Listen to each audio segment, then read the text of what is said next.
What is going on, and welcome on into another video. This is my weekly update, and there have been some massive changes in my bag, including my skills. So definitely going to want to stick around this one and see why I made these changes, because I have some legitimate reasons behind them. As always, I just ask that you like and subscribe. So let's dive right into it. Do not forget to hit that button down below. So I had to do a little bit of reflection, and I had to essentially figure out what my main issues were in my TGC qualifying event. Also, what have been my main issues throughout all of my testing and playing these games. I now have done swing path, I now have done transition, I have now done timing, and I have done lie range. So I've seen all of them, and I really know where things can be given up and where things really need to be hammered home now. And that is reason why I drastically changed my entire bag, my archetype and everything. And also because I've noticed that I get a lot more fittings for timing benefits rather than transition benefits as well. So let's talk about what I did. I am no longer going to be playing under the rhythm build. And like I said, this is what works for me and my issues. So this may not work for you, but if you want to copy this bag, this is exactly how I set it up. Or maybe you're somebody who uses the Woodsman build and you want to copy it similar to that. But for the time being, it could change in a month. It could never change back again. But I am changing to the Woodsman build and I'm getting off the rhythm build. Why am I doing that? So you know the rhythm build gives you an 81 timing, it gives you a 76 swing path, but it gives you a 62 transition. And if you've seen my videos, I highly recommend transition and hammering home transition to somewhere in the high 80s, low 90 category. You'll get more perfects, your distance control will be a lot better, everything will be a lot smoother. But I've struggled so much to try to get my transition to that high spot, because some of the fittings either have glitches that I've covered also on this channel, or I just can't get ones that match perfectly with all of my fittings to increase my transition to the point that I find acceptable. And I wasn't hitting a lot of fasts in my qualifying. I wasn't hitting a lot of perfects in my qualifying event. So that really bothered me. And I know that I can be hitting a lot more perfects, and a lot of it is because of my current fitting setup. So going to the Woodsman, there's a couple things that really stick out to me. This has always been right there, even with in my charts of my tier list that I've done Rhythm and Woodsman as the two best builds in this entire game. Now, what is this Woodsman build going to do for me right out of the gate? It's going to give me a starting point that has 11 more points towards transition. I go from a 62 to a 73, which makes it much easier for me to get my transition to that low 90s number that I'm looking for. It's going to increase my power 10 points, which means that I'm going to be able to reach these par 5s in 2 a lot more. It's something that has kind of struggled a little bit for me, especially on these larger courses that TGC is going to be putting out. It's a little bit harder when you're hitting into the winds to carry the ball far enough to where you can get on these greens, because par 5s are where you need to be getting eagles, and you can really get 2 strokes on the field if you can get there. And then the third biggest reason is shaping. You guys know I love to shape all of my shots around the greens. I'll shape a little bit, but I really like to play a fade and a draw, and I like to be able to move the ball both ways when I want to. And rhythm, I had 64 shaping, but now I'm going to jump all the way up to a 76, so I'm going to get a boost of 12. Now, a side benefit is the lie range is going to jump from 67 to 81 base. But to me, and if you've seen my video last week, you guys know that there's really no factor. You get like an extra 2% in the differences between heavy stuff and lie stuff compared to a 60 to a 97 to a 72. Like, it's really not that big of a deal. So I'm not doing this for the lie range. I'm doing this for the shaping. I'm doing this for the transition. And I already know I have a bunch of fittings where I can fit my swing path and my timing right where I want them to be, and I will deal with the low putting statistics, because that's just something that I feel like I can do, and I putt really well on the lower categories. Now, because I did this, I had to drastically change my skills. So what did that mean? 2K, you got another 500 VC from my bank here, and I'm down to 83. You just got my VC again. So I had to reset my skills all again, and I made some very crucial changes that I probably should have made even if I was using the rhythm build, because there's a bunch of fittings, skills here that weren't triggering for me whatsoever.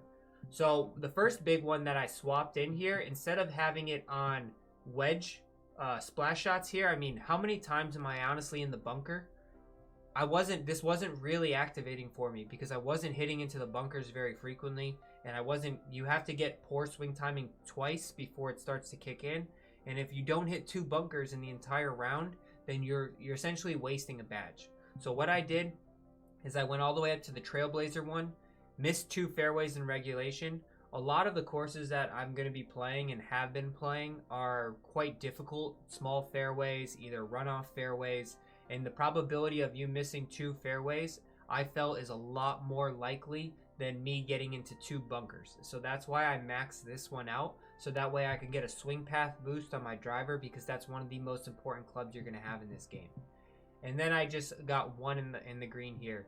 This category stayed completely the same, where I used 3 here for the shaping boost, 3 here for close, a shaping boost as well for landing it close, 3 here for the pitch shot spin boost. This one is always triggering. These 2 are always, actually this entire column is always triggering for me pretty early on in the rounds. Sink 2 putts within 5 feet, always triggering.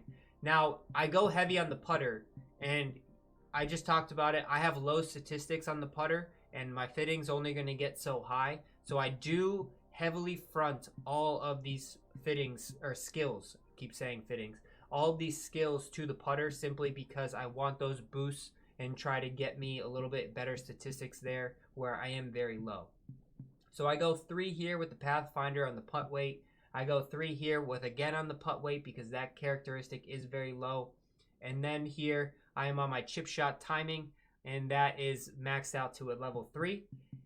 I do this one aerodynamics flight boost is the only one that I do use. Obviously, hit 2 greens in regulation in a row most likely is going to deactivate that pretty quickly, but after you do it, you can pretty much get it to activate pretty quickly right after that again, and it's not a big deal for me. Next, you guys know that this is the most important column, and I highly recommend maxing out this column here. This triggers pretty immediately. This triggers pretty immediately. This one as well. I did not do it on the wood because I wanted to save myself 3 skills here, because I had to ask myself, how many times around am I honestly going to be hitting this 3 wood? It goes 256 yards, something around there. Like, how many times maybe I'm going to hit it twice on a couple par 5s, maybe 4 times if I use it off a tee a couple times, if a hole forces me to. But in all reality, I don't use it that much, so I'm going to save 3 skill points here, and I'm going to use them elsewhere. I go max this category out, and you guys know I normally only went 1 in this category here for transition, but since my swing path is now going to be my lowest factor and transition is now going to be my highest factor, I have to put it in the swing path category, which is level 2. They do not stack, so I'm not getting the transition and swing path. I am only getting swing path. And then I want a putt weight here, because you'll see that is also extremely low for my stats. Now let's dive into the fittings here. But that's how I have my skills set up. I saved myself a lot of points. I changed things up, and things are pretty different now. So you see here now, we'll go to the fittings.